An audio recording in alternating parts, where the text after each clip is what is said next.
बालाजी की कृपा हो गई, आज दिव्य दरबार भी लगा। दिव्य दरबार में सभी लोग विराजमान हुए, सबकी सब बातों को पूर्ण गति मिली और हमने सबको दरबार के माध्यम से जितने लोग बैठे थे सबसे मैंने यही बात कही कि देखो, अगर पर्चा के चक्कर में आप रहे तो पर्चा चर्चा की विषय तो हो सकता है, लेकिन चर्चा के बाद अगर आपको अपने जीवन को सुधारना है तो पर्चा तो बहाना है और सही निशाना तो हनुमान जी से उस संकट मोचन से तुम्हें जोड़ जाना है। यह सही निशाना है। दुर्गम काज जगत के जेते, सुगम अनुग्रह तुम रे ते। दुर्गम कोई काम हनुमान जी के लिए दुर्गम है। विशाल से विशाल काम हनुमान जी कर सकते। कवन सो काज कठिन जग माही, जो नहीं हो ही तात तुम पाहि। हनुमान जी भगवान राम के अति प्रिय भक्त क्यों बन गए? आप लोगों को किसी को पता नहीं होगा और शायद पता हो तो समझ नहीं पाए होगे। हनुमान जी ने भी कर्म किया। रामचरितमानस में लिखा, कर्म प्रधान विश्व कर राखा, जो जस कर सो तस फल चाखा। हनुमान जी महाराज ने भगवान राम के सामने उदाहरण बन के प्रस्तुति बन के प्रस्तुत हुए, पे मेहनत की। और हनुमान जी महाराज ने कभी नहीं कहा ये हमने करवाया। आज का आदमी एक काम कुछ करवा दे। लॉकडाउन में आपने देखा केला बांट रहे 12 आदमी गिन रहे 13। एक आदमी को एक केला दे रहा, 10 आदमी पीछे से फोटो खिंचवा रहे। ना ना ना ना ना ना, हनुमान जी ने ये कभी नहीं किया। हनुमान जी प्रदर्शन का केंद्र नहीं है, धर्म प्रदर्शित करने का केंद्र नहीं है। धर्म तो आत्मा से परमात्मा का जोड़ने वाला केंद्र है। वो आत्मा से परमात्मा को जोड़ना सिखाता है। हनुमान जी से एक व्यक्ति ने कहा, हनुमान जी से पूछा, अरे वाह हनुमान, क्या तुमने नाम किया? हनुमान जी ने पूछा, मैंने क्या किया? अरे बोले तुमने क्या नहीं किया? तुमने वो कर दिया जो किसी ने नहीं किया। बोले क्यों? बोले 100 योजन के समुद्र को तुमने ऐसे लांग दिया जैसे कोई वस्तु ना हो। हनुमान जी बोले ना ना ना ना, गलत बात, मैंने नहीं किया, मैंने नहीं किया। बोले क्यों? फिर किसने किया? हम थोड़ी गए थे ना। बोले हम तो थे, सिर्फ और सिर्फ एक माध्यम थे, करने वाला कोई और था, हमारी औकात नहीं थी। इतने बड़े बड़े राक्षस निकले, हम भगवान राम का नाम लेकर के वहां से निकल गए।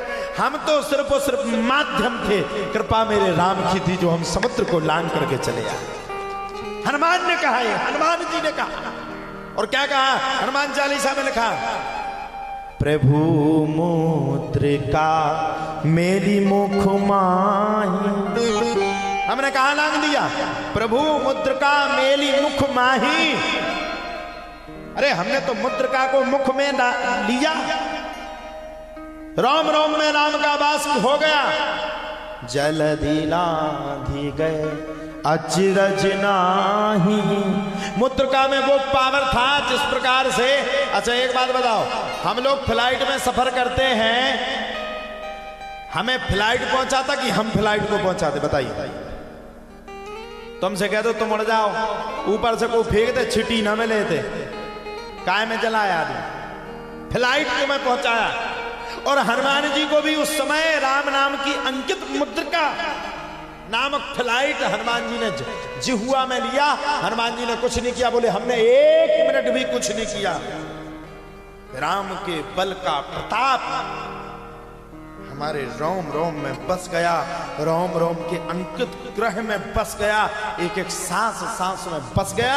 हम तो मात खड़े रहे और खड़े खड़े कब लंका में आ गए हमें कभी पता नहीं चला। ये भाव हनुमान जी के, ये भाव हनुमान जी के हैं। आज का आदमी कहीं किसी मंदिर में दर्शन करने के लिए जाता, सबसे पहले सेल्फी तुरंत पोस्ट कर देगा। आज हम ग्राम तुदनी में भागवत कथा में सम्मिलित हुए परम पूजनीय व्यास जी का हमने दर्शन प्राप्त किया, उन्होंने हमें आशीर्वाद दिया, आगे हमारा भविष्य उज्जवल होगा। लो इतनी बातें लिख डाली हमने, कही ही नहीं है थी। सोचने और विचार करने योग्य बात है। हमने इतना बोले ही नहीं भाई। इतना सब कुछ हमने कुछ कहा ही नहीं। उन्हें पहले पोस्ट कर दिया, व्यास जी महाराज का दर्शन प्राप्त हुआ, उन्होंने उज्जवल भविष्य की कामना बताई, आशीर्वाद दिया। अच्छा ये तो इतनी कही हो, घर पे पहुंचे, घरवाली ने पूछी क्यों महाराज जी के पास गए थे, क्या कहा महाराज जी ने? वो तो कह रहे थे खूब तुम्हें आगे बढ़ना है, तुम अब की बार खूब आगे बढ़ जाओगे, व्यापार तुम्हारा 100% चल जाएगा। प्रदर्शन का केंद्र आज का व्यक्ति बना हुआ है। हमारे पास कोई मिलने आएगा, सबसे पहले फोटो खींच ले हमारे। अच्छा पुराने व्यक्ति खींचे कोई बात नहीं, वो तो हमसे जुड़े। अच्छा नए खींचते और खींच के क्या कहते, इसको सेव करके रख लो, महाराज जी उठ जाएंगे तो अपन को काम में आएगी। अरे ये तुम्हारी सोच है, महाराज जी उठ जाएंगे, खाड़ मास का आदमी उठ जाएगा, उसकी फोटो रखोगे तुम? हम जैसे हाड़ मास के आदमी की फोटो सेव करके रख रहे हैं। अरे कितने मूर्ख हो, हमारी फोटो को खींच करके सेव करके क्या करोगे? अच्छा हमारी फोटो तुमने सेव करके रख ली, क्या कर लोगे? एक दिन झटका आया, कहीं हम सटक लिए, फिर क्या करोगे? अगर फोटो सेव करना है, अगर फोटो को सुरक्षित करना है तो हमारी मत करो, भगवान की फोटो को सुरक्षित करो। कहां करो? घर में मत करो, मकर जाए में न धर दो, ये पता पड़ो 2-3 दिन तक सफाई ही नहीं हो रही। ना ना ना ना ना ना ना ना ना, वो तो फोटो आप रखो सो रखो, आत्मा के स्थान पे, आत्मा के दिल में, अपने घर में उस फोटो को सुरक्षित करके रखो। दुनिया तुम्हारे आगे नतमस्तक हो जाएगी, नतमस्तक। ये संसार करने वाला भगवान है, आप हम नहीं है करने वाले। ऋषि कृष्ण नामक व्यक्ति कुछ नहीं कर सकता। हमारी क्या औकात जो हम भगवान का गुणगान कर सके? इस व्यास गद्दी पे बैठते हम कथा करने लगते, नीचे उतरते तो हम खुद नहीं समझ पाते हमने आज कहा क्या। कोई कथा व्यास हो, उनको 2 घंटे 3 घंटे कथा करने के बाद ये पता नहीं चलेगा कि आज की भागवत कथा में हमने कौन सा प्रसंग सुनाया। बाद में वो यूट्यूब में देख लें, वो बात एक अलग है, लेकिन खुद ध्यान नहीं होगा कि 3 घंटे उनने कौन कौन से शब्द कहा, क्योंकि जब वो 3 घंटे बैठे थे वो नहीं बैठे थे। गलत फहमी है हमारी। यहां हम बैठे हैं, ये आपको प्रत्यक्ष दिख रहे हैं, लेकिन व्यासाय विष्णु रूपाय, व्यास गद्दी कोई हल्का फुल्का स्वरूप नहीं है, व्यास गद्दी कोई मनोरंजन का स्वरूप नहीं है, व्यास गद्दी किसी के बस की नहीं है, किसी में औकात नहीं जो व्यास गद्दी पर बैठ करके कोई मानव बैठ करके भागवत की कथा को सुना दे। व्यास गद्दी पर बैठ करके व्यासाय विष्णु रूपाय, जो व्यास बैठता है उस समय वो विष्णु का स्वरूप होकर के कथा को सुनाता है। वही भगवान, वही स्वरूप, वही। यहां ऋषि कृष्ण नामक व्यक्ति नहीं बैठा, यहां हम आपको देखते होंगे तो अलग से देखते होंगे, और जब व्यास गद्दी से उतर जाएंगे तो छवि अलग हो जाएगी। इसलिए करो क्या? बोले हनुमान कह रहे हैं, राम कह रहे हैं, प्रभु श्री राम से जुड़ना है, भगवान श्री कृष्ण से जुड़ना है तो धन्य है। किसी को आप गुरु बनाते हो, अगर उससे जुड़ते हो तो धन्यता के साथ आपको जुड़ना चाहिए। धन्य हो आप। मैं क्या कहूं, आपकी भक्ति को मैं प्रणाम करता हूं अशोक जी। क्या आप अपने गुरु के प्रति क्या आप स्नेहता रखते हो? क्या आपका समर्पण है? तन से, मन से, धन से, कोई भी आदेश आ जाए, आधी रात में खड़े आप जैसे शिष्य हर किसी को नहीं मिलते साहब। हमारे चेला हैं, महीना तो स्टाइल में दीक्षा लिए रहेंगे, महीना 2 महीना बाद पता चला हम ही फेसबुक पे डालने का छोड़। प्रदर्शन का केंद्र नहीं, गुरु प्रदर्शन का केंद्र नहीं हो सकता। भगवान प्रदर्शन का मैं प्रार्थना करूं व्यास गद्दी से। मैं आपको रोज कथा सुनाता हूं, मैं प्रतिदिन एक ही बात कहता हूं, कितनी कथा सुनोगे आप?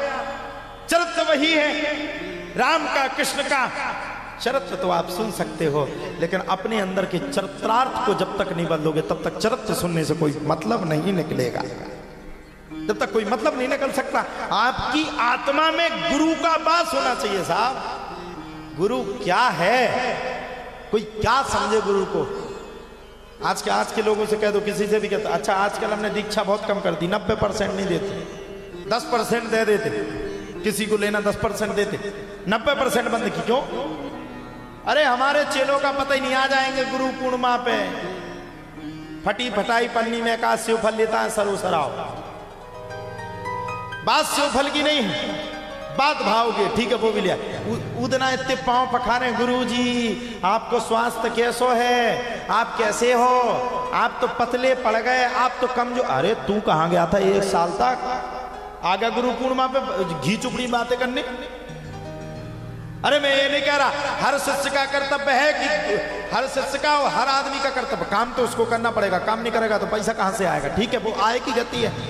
लेकिन कम से कम उसको महीना भर में, अगर 1 महीना अगर वो घर के लिए टाइम निकाला है तो 1 दिन अपने गुरु के लिए जरूर उसको अपने गुरुदेव के लिए समय निकालना चाहिए, तब तो वो तगड़ा शिष्य बनना। ऐसे शिष्य तो संसार में घूमते हैं। और सुनो, गुरु जिस पर मेहरबान कर देता है, जिसका गुरु मेहरबान चेला पहलवान हो जाता है। साहब आपके ऊपर दत्ता जी ने पूर्ण कृपा की, इस बात को आपको स्वयं मालूम है। क्योंकि उन्होंने आपको देखा, आपके समर्पण भाव को देखा। दत्ता जी कहीं गए नहीं, दत्ता जी आज भी यहां पे हैं, हम सबके बीच में हैं। देखो शरीर तो दुनिया छोड़ सकता है, लेकिन आत्मा कोई किसी को छोड़ा थोड़ी सकती है। इसलिए आज का सूत्र सही ये है कि देखो भैया, फॉर्मेलिटी अदा करनी है तो जीवन में भगवान को नहीं पा सकते हो। भगवान को पाना है तो आत्मा के परमात्मा के, आत्मा से परमात्मा, और परमात्मा से आत्मा के बल से ही आप भगवान को पा सकते, अन्यथा नहीं पा सकते।